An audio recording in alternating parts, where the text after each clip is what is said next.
Mr. Chairman, and thank you for having this hearing, which gives us the opportunity to make a fundamental statement, which I join my colleagues in emphasizing that violence of any kind is unacceptable.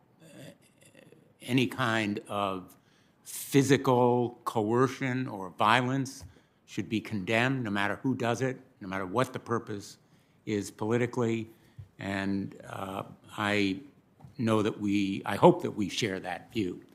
Let me ask you about the role of social media platforms in the promotion and organization of the Stop to Steal groups. Indisputably, Facebook, Twitter, and other social media platforms played a significant role in the organization and promotion of those groups that disrupted the state vote counts and organized the assault on the Capitol. These platforms fueled the rise of groups such as the Boogaloo Boys and the Atomwaffen Division, which are responsible for several hate-related murders. Facebook promised to stop these violent extremist organizations and ban their groups. Instead, according to Facebook's own researchers, the company failed to recognize the magnitude of the threat and take appropriate action to take down those Stop the Steal groups that incited, encouraged, and organized the violence that occurred on January 6th. And this problem remains. In fact, last week, the Tech Transparency Project released a report showing that Facebook continues to host and promote violent extremist and militia organizations that were involved in the Capitol attack. Facebook has even allowed secessionist militias to fundraise and place recruitment ads, including ads that state, quote, "We are prepared for war," end quote.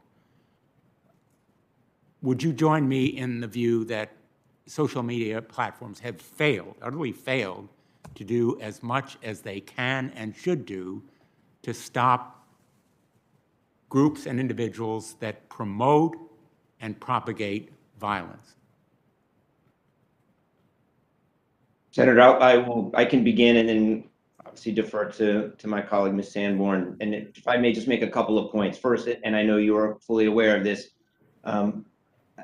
there's activity that is protected by the First Amendment. Espousing ideology, hateful ideology, is protected by the First Amendment, generally speaking, and the department does not investigate anyone for First Amendment protected activities when that is the sole basis for their actions.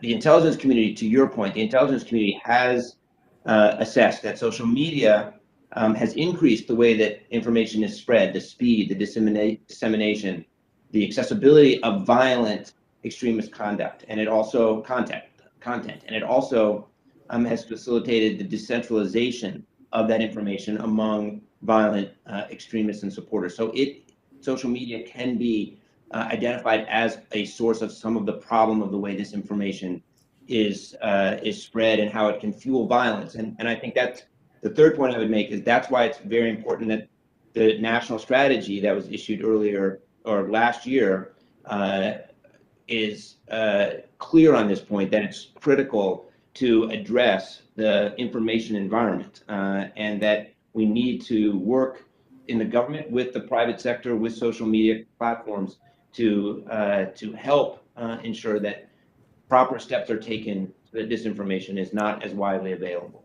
Let me ask you, because I've heard some law enforcement officials say that when these groups are deplatformed, sometimes they're harder to track. You have other means of tracking them. You don't need them to be on social media for you to track them, correct? Again, I would defer to Ms. Sanborn largely on this question, but I would say as a general proposition, that is correct. There are multiple ways to collect information on individuals who are involved in violent extremist activities. Do you have under investigation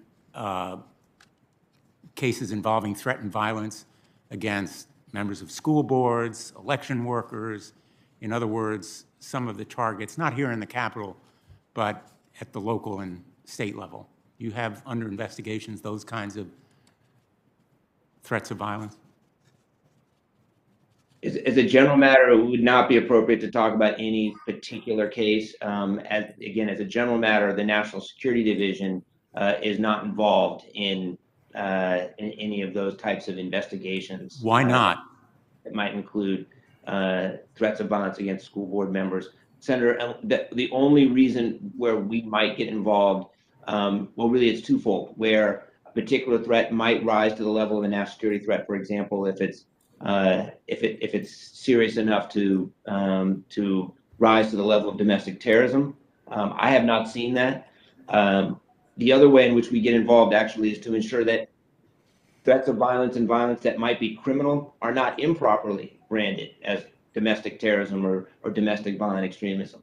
Again, as I understand the whole point of the Attorney General's memo on the school board to protect both the First Amendment rights of people who are there to speak and participate in the political process, as well as the safety of public officials. Let me ask you finally, because my time has expired, why has the Department of Justice not sought enhanced penalties in the cases involving the January 6th insurrection based on the terrorism element here? Under the 1993 law, enhanced terrorism penalties and punishment can be sought. Why has the Department of Justice not used that statute that clearly applies to domestic as well as international terrorism? Senator, it is my understanding, again, I'm not going to talk about any particular investigation. Of course, that statute is available in the context of the investigations and prosecutions of the July 6th defendants, but each case just depends on the specific facts and circumstances of that case. And as the Attorney General described last week, that case is being built like all large Department of Justice investigations from the ground up, starting with those who are potentially at the lower end of culpability. So as a general matter, that's where we are in the investigation, and whether that terrorism enhancement might apply in any future case remains to be seen. Yeah, I'm not asking about individual cases, but as a general matter, none of these cases has involved any request for enhanced penalties based on its involving terrorism. And I would like to know the answer to that question. I'm out of time, but if you could respond in writing, I'd appreciate it.